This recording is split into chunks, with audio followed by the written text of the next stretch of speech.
Olá! Hoje a gente vai fundo em uma das obras mais influentes e, vamos ser sinceros, controversas da história, O Príncipe, de Nicolau Maquiavel. Mais especificamente, vamos analisar um capítulo que, há mais de 500 anos, desafia tudo o que a gente pensa sobre liderança, moralidade e poder. Beleza, vamos direto ao ponto com a grande pergunta, né? Um líder deve, em toda e qualquer circunstância, agir com bondade e virtude? A resposta de Maquiavel, escrita lá em 1513, bem, ela pode ser bem mais chocante e pragmática do que se imagina. Ele basicamente nos joga na cara uma realidade desconfortável sobre o que realmente significa governar. Então, para a gente sacar Maquiavel, a primeira coisa é entender o que ele queria fazer. A ideia dele não era escrever mais um tratado filosófico sobre repúblicas perfeitas que só existem na imaginação. Que nada! Ele queria criar um guia prático, sabe? Um manual útil, baseado na realidade nua e crua do poder. E para isso, ele tinha que fazer uma coisa: separar o ideal do que é real. É isso aí. A intenção do Maquiavel era essa, focar no que ele chamava de verdade afetiva das coisas. Ele tinha um certo desprezo por aqueles pensadores que viviam desenhando modelos de governos ideais, sabe? Coisa que nunca existiu de verdade. Para ele, o que importava era o mundo como ele é, e não como a gente gostaria que ele fosse. E essa forma de pensar, essa visão super realista, acabou fascinando umas figuras históricas bem importantes. Napoleão Bonaparte, por exemplo, um dos maiores estrategistas que já existiu. Ele tinha uma cópia de O Príncipe e olha só que interessante. Ele anotou justamente nesse ponto a importância de ver sempre as coisas como são. É tipo um carimbo de aprovação de quem entendia do riscado, né? Então, aqui está o ponto central da coisa toda. Esse abismo gigante que Maquiavel aponta entre como se devia viver e como se vive. O argumento dele é que a distância entre os dois é tão grande, mas tão grande, que um líder que decide ignorar a realidade para seguir um ideal moral, bom, esse líder está basicamente assinando a própria sentença de ruína. E é exatamente aqui que a gente chega na parte mais, digamos, polêmica do argumento dele. Porque se um líder quer sobreviver e, mais importante, manter o seu estado de pé, ele vai precisar, segundo Maquiavel, aprender uma lição bem dura: como não ser bom. E o aviso dele é direto, é brutal mesmo. Tentar ser 100% bom o tempo todo num mundo que, bem, que não é a receita para o desastre. Um governante que faz isso não está sendo virtuoso, está sendo ingênuo. E essa ingenuidade pode custar caro. Pode custar o poder e a estabilidade do Estado inteiro. E aqui está a tese central, na lata, vindo direto do livro. Para se manter no poder, um príncipe precisa aprender os meios de não ser bom. E, mais importante, saber quando usar essa capacidade e quando não usar, dependendo da necessidade do momento. A questão não é ser mal por ser mal, sabe?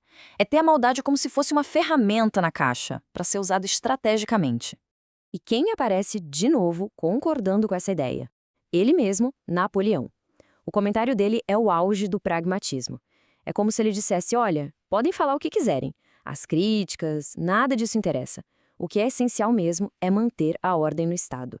Para ele, o resultado final justificava totalmente os meios. Certo, mas como é que isso funciona na prática, no dia a dia do poder? Bem, para explicar isso, Maquiavel cria uma espécie de catálogo de qualidades. Ele analisa como os príncipes são julgados, tanto pelo povo quanto por outros líderes. Então, a gente tem essa lista, né? Um líder pode ser visto como generoso ou como pão duro, cruel ou piedoso, fiel ou traiçoeiro. Maquiavel lista esses pares de opostos para mostrar o dilema que não tem fim.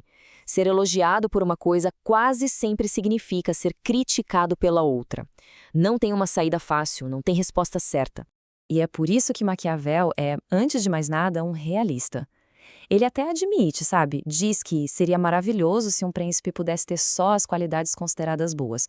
Mas ele logo emenda que as condições humanas não o permitem. É simples assim. É impossível ser perfeito nesse jogo. E para dar um exemplo bem concreto do perigo que é tentar ser esse rei bonzinho, Napoleão de novo dá uma alfinetada histórica genial. Ao ler essa parte sobre o príncipe que só tem qualidades boas, ele anota do lado: sim, como Luís XVI. Um rei conhecido por ser meio indeciso, por tentar agradar todo mundo e que, como Napoleão aponta friamente, acabou perdendo não só o reino, mas a cabeça na guilhotina. O recado é claro. E tudo isso nos leva para a conclusão que é, ao mesmo tempo, a mais paradoxal e a mais poderosa de Maquiavel. A ideia de que, no jogo da política, às vezes um vício é o que pode salvar um líder, e o seu Estado. A regra de ouro, então, seria esta aqui. A prioridade número 1, acima de tudo, é a sobrevivência do Estado. Então, um príncipe tem que ser esperto o suficiente para evitar os vícios que, com certeza, o levariam a perder o poder. Mas, e esse é um grande mas, se for absolutamente necessário para a segurança do Estado, ele não pode ter medo da má fama que vem com certas atitudes consideradas erradas. E é aqui que o grande paradoxo se revela. Se a gente parar para pensar bem, diz Maquiavel, vamos encontrar coisas que parecem virtudes, mas que na verdade levam à ruína. E outras que parecem vícios, mas que no fim das contas trazem segurança e bem-estar. Pensa só, ser generoso demais pode quebrar o Estado. Já uma crueldade, se for bem calculada e aplicada na hora certa, pode impedir uma rebelião muito maior. E a gente termina com a pergunta que fica ecoando há séculos, né? Moralidade e poder são sempre inimigos? Maquiavel, no fundo, não está dizendo que um líder deve ser mau. O que ele diz é que um líder precisa estar disposto a usar o mal se o objetivo for um bem maior, a estabilidade do Estado. É um conselho, sem dúvida, desconfortável, mas que 500 anos depois continua no centro do debate sobre a verdadeira natureza da liderança